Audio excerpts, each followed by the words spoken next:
మరి ఆదివారం రోజున ఈ విధంగా మరి మనమందరం కూడా కలుసుకునే అవకాశం దయచేసిన ప్రభుకు వందనాలు. కూడి వచ్చిన ప్రతి ఒక్క బిడ్డకి వందనాలు. ఆన్లైన్లో చూస్తున్న ప్రతి ఒక్క బిడ్డకి వందనాలండి.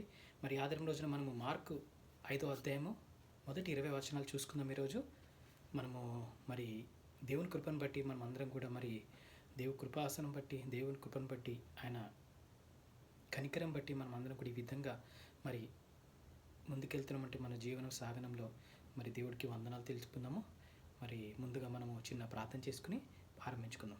పరలోకమందున మా తండ్రిని ఘనమైన నామాన్ని లెక్కలేని వందనాలు, స్తుతులు, స్తోత్రాలైన ప్రభా, ఈ ఆదివారం రోజున పునరుద్ధాన దినం రోజున మేమందరం కూడా కలుసుకునే అవకాశం దయచేసినందుకు మీకు వందనాలు, మీకు స్తుతులు, స్తోత్రాలు తండ్రి యేసయ్య. మరి ఈ విధంగా చిన్న మందగా కూడినైనా మేము ప్రార్థించుకుని ఆరాధించుకుని మీ వాక్యదానం చేసుకునే ప్రయాణంలోనైనా తండ్రి ప్రభా మమ్మల్ని సిద్ధపరచండి. నాతో మీరు మాట్లాడండి, నన్ను బలపరచండి. వింటున్న ప్రతి ఒక్క బిడ్డకి విశ్వాసం దయచేసి నాయన తండ్రి ప్రభా వాక్యానుసారంగానైనా నడుచుకుని మరి వాక్యమే ఒక ఆయుధంలాగా వాళ్ళ ముందుకెళ్ళే కృపంచో కోరుకుంటూ నాయన మరి ఈ అవకాశం ఇచ్చినందుకు నాయన మీకే వేల కొద్ది వందనాలు, స్తుతులు, స్తోత్రాలు నాయన తండ్రి. మీకే మహిమా ఘనత, మీకే ఆరాధన యోగ్యుడా, మీకే వందన తెలుపుకుంటూ ఈ చిన్న ప్రార్థన నజరేయుడైన యేసు నామమున నడిపెట్టుకున్నాము తండ్రి, ఆమేన్. చిన్న పాట పాడుకుని మనము ప్రారంభించుకుందాము.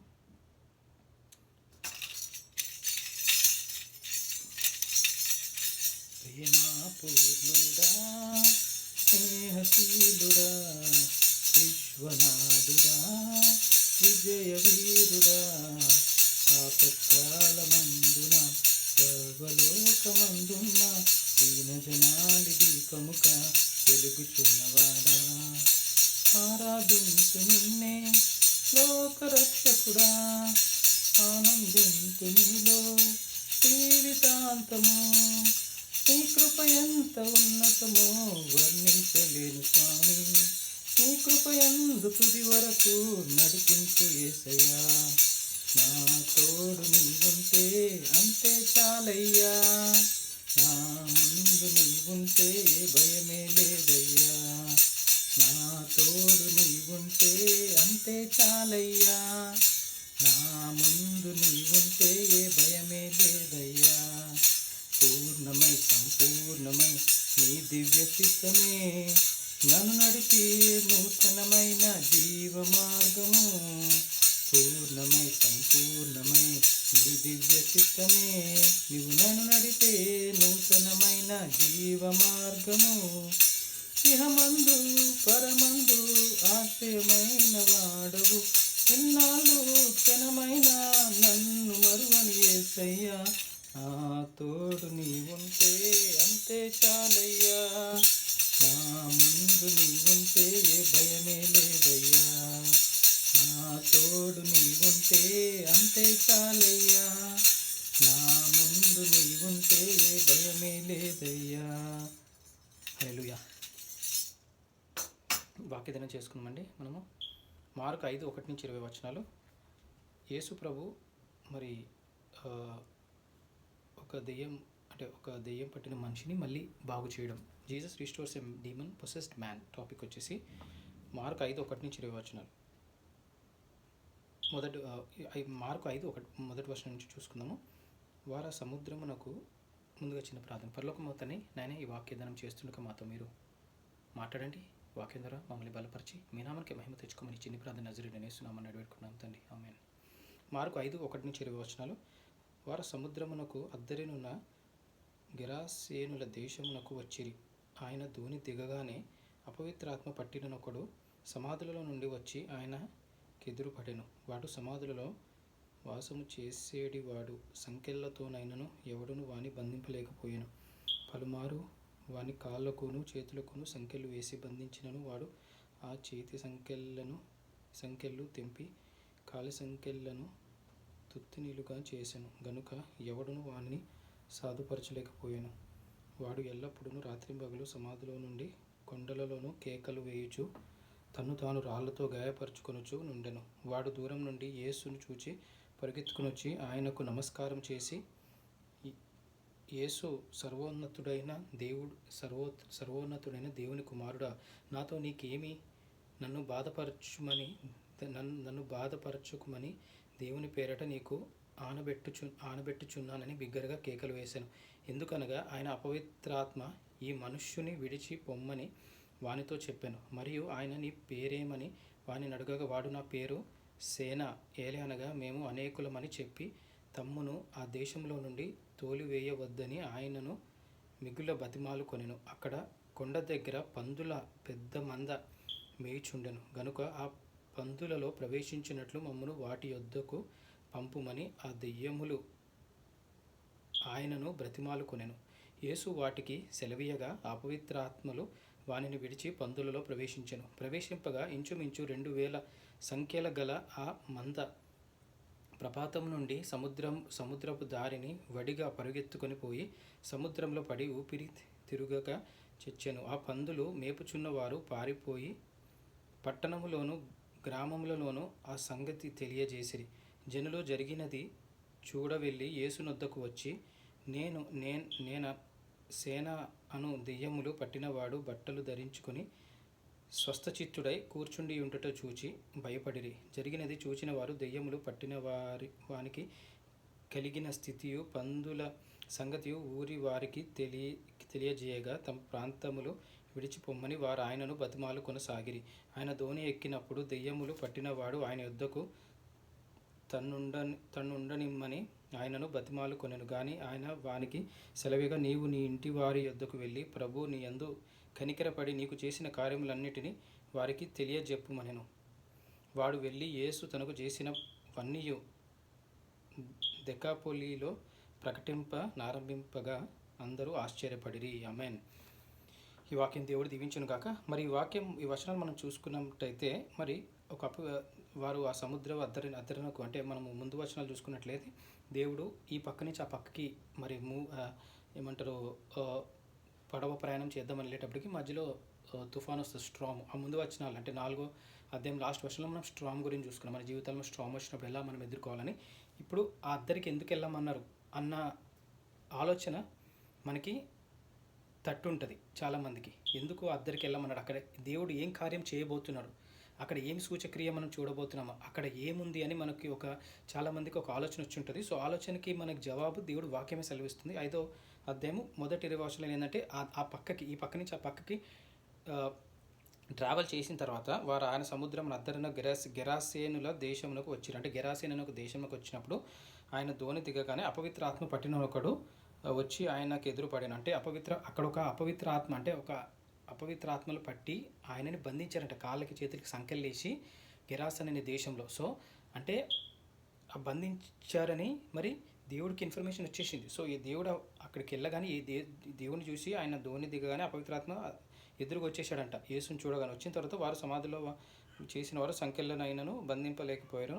పలుమారు వాళ్ళ కాళ్ళకు చేతులకు సంఖ్యలు కూడా వేసి బంధించారంట. చాలాసార్లు బంధించారంట, మళ్ళీ తెంపేసుకున్నాడంట, బంధించారంటే తెంపేసుకున్నాడంట.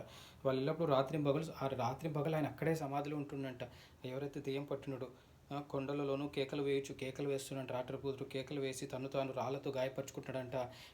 ఎట్లా ఇష్టం వచ్చేటట్టు బిహేవ్ చేస్తున్నాడంటే రాళ్ళతో గాయపరుచుకుని కేకలు వేస్తూ సంఖ్యలు వేసి అలా దెయ్యం పట్టిన వాడు దూరం నుండి యేసును చూచి పరిగెత్తుకుని వచ్చి ఆయనకు నమస్కారం చేసి, మీరు గమనించినట్లయితే దూరం నుంచి యేసుని చూసి దగ్గరికి వచ్చి పరిగెత్తుకుని వచ్చి నమస్కారం చేశాడంట. మరి చూడండి, మరి దెయ్యం పట్టినోడు యేసుకి నమస్కారం చేశాడంటే మరి ఎంత గొప్ప దేవుడిని మనం సేవిస్తున్నామో మనం ఇక్కడ గ్రహించుకుని ఉండాలి కదండి. మరి యేసు సర్వోన్నతుడైన దేవుని కుమారుడు. అంటే మళ్ళీ ఎలా బోధిస్తున్నాడంటే ఆ దెయ్యం పట్టినడు, యేసు సర్వోన్నతుడైన దేవుని కుమారుడా, నాతో నీకేం పని, నన్ను బాధపరచుమని దేవుని పేరట నీకు ఆనబెట్టుమని బిగ్గరగా కేకలు వేసిన. అంటే నన్ను బాధపరచకని కేకలు వేస్తున్నాడు. నీకేం పని ఇక్కడ, నన్ను బాధపరచకు అని కేకలు వేస్తుంటే ఎందుకనక ఆయన అపవిత్ర ఆత్మలు మనుషులు విడిచిపోమని వానితో చెప్పాను. సో అప్పుడు యేసుప్రభు అంటే ఈ అపవిత్ర ఆత్మలు యేసునామంలో విడిచిపోమంటే పోయినప్పుడు ఆయన ఏమంటాడంటే అక్కడ, మరియు ఆయన నీ పేరేమని అడగగా ఆయన సేన అని పేరు చెప్తాడు. తర్వాత దెయ్యం పేరు కూడా సేన అంట. మళ్ళీ ఏలే అనగా మేము అనేకులము చెప్పి తమ్మును ఆ దేశంలో నుండి తోలివద్దని ఆయన మిగిలిన బతిమాలుకున్నాను. అంటే మేము చాలామంది ఉన్నాము, మమ్మల్ని తోలివేయద్దు మీరు, ఎందుకంటే మేము ఈ దేశంలో చాలామంది ఉన్నామని చెప్తున్నారు, గెరాసన్ అనే దేశంలో. తర్వాత తోలివేద్దని చెప్పగానే అక్కడ కొండ దగ్గర పందులో ఇక్కడి నుంచి మమ్మల్ని పంపించద్దు అంటే దేశం నుంచి పంపదంటే యేసుప్రభు ఏం చేస్తారంటే ఆ పందుల్లోకి వెళ్ళేటట్టు ఆయన సెలవేయగా దెయ్యంలన్నీ కూడా పందులు అంటే అక్కడ 2000 పందులు మేపుచున్నారు అక్కడ, పందులు మేపేవాళ్ళు. సో పందులోకి వెళ్ళమంటే అపవిత్ర ఆత్మలు పందులోకి వెళ్ళిపోతే విడిచి పందులోకి ప్రవేశించాను. ప్రవేశంగా ఇంచుమించు 2000 సంఖ్య గల ఆ పందులు ప్రపాతం నుండి సముద్రంలోనికి పరిగెత్తుకుని పోయినాడు. ఆ దెయ్యములు పట్టిన వాళ్ళ నుంచి ఇక్కడికి వెళ్ళగానే, అంటే ఆయనలో అన్ని దెయ్యాలు ఉన్నాయి, అన్ని దెయ్యాలు పందులోకి వెళ్ళిపోగానే సముద్రంలోకి వెళ్ళిపోయినాయి అంట అట్లా పరిగెత్తుకుని. ఆ తర్వాత ఆ పందులు మేపుచున్న వారు ఆశ్చర్యపడి సంగతి తెలియజేసిరి. జనులు జరిగినది చూడ వెళ్ళి యేసుని వద్దకు వచ్చి, నేను సేనాను దెయ్యములను పట్టినవాడు బట్టలు, అంటే తర్వాత సేన అని ఎవరైతే దెయ్యాలు పట్టాడో, దెయ్యాలు పోయిన తర్వాత బట్టలు మంచిగా వేసుకుని మంచిగా నీట్గా తయారయ్యి కూర్చుండుట్టు చూచి భయపడారు. అందరూ భయపడరు, ఏంది ఈయన దెయ్యాలు పట్టినోడు ఉన్నాడు, ఇప్పుడు ఏంది మంచి డ్రెస్ వేసుకుని ఉన్నాడు అని చెప్పి అందరూ ఆశ్చర్యపోయారంట జనాలు. తర్వాత పట్టినవాడు తమ ప్రాంతంలో విడిచిపోమని వారు ఆయన బతిమాలకు. అప్పుడు యేసు ప్రభుని ఏమన్నారంటే, ఏంది ఇంత ఇలాంటి కార్యాలు చేస్తున్నాడు యేసు ప్రభుని, ఆయన ప్రాంతం నుంచి విడిచి వెళ్ళిపోమని చెప్పారంట.